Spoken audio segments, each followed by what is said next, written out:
Et après l'accomplissement de la prophétie de l'élection d'un nouveau pape issu des États-Unis d'Amérique, tous les regards des croyants restent rivés sur les retours du Seigneur qui pressent. Cependant, le missionnaire Jean Dianda Wa Dianda nous interpelle justement sur ce qui doit se passer avant ces retours du Christ.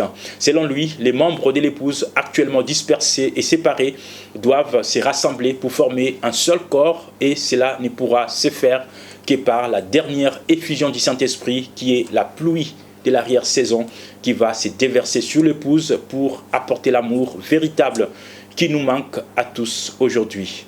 Suivons le pasteur Jean Dianda dans cet élément.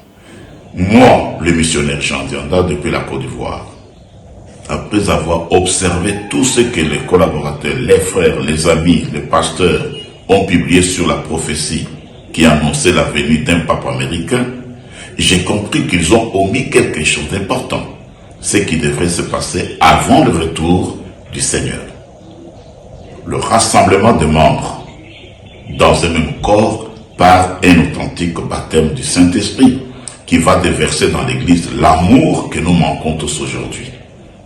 Avant de parler de l'enlèvement, il faut penser au retour de la puissance dynamique et les membres de l'épouse, les membres de l'Église qui sont aujourd'hui disséminés de part entière, devront se retrouver ensemble pour former un seul corps. Et cela ne pourrait se faire que par une chose, la dernière effusion du Saint-Esprit, qui est la pluie de l'arrière-saison ou le baptême du Saint-Esprit, qui va déverser dans cette Église-là le vrai amour que nous manquons tous aujourd'hui.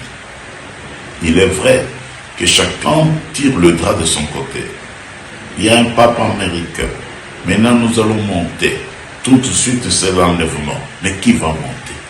Comment allons-nous monter? Et pour nous retrouver au ciel, ensemble, alors que sur la terre, nous nous entredéchirons et nous ne pouvons pas être ensemble. Parmi nous qui croyons même le message du temps de la fin, il en est qui ne se saluent pas, qui ne se visitent pas. Nous insultons les uns des autres.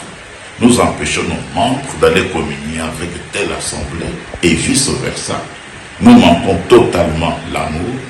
L'amour est quasiment absent dans tous nos milieux.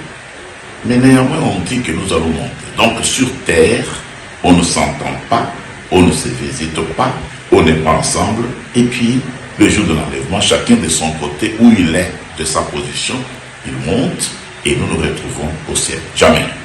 Avant que Yeshua ne revienne, il faut cette puissance dynamique pour rassembler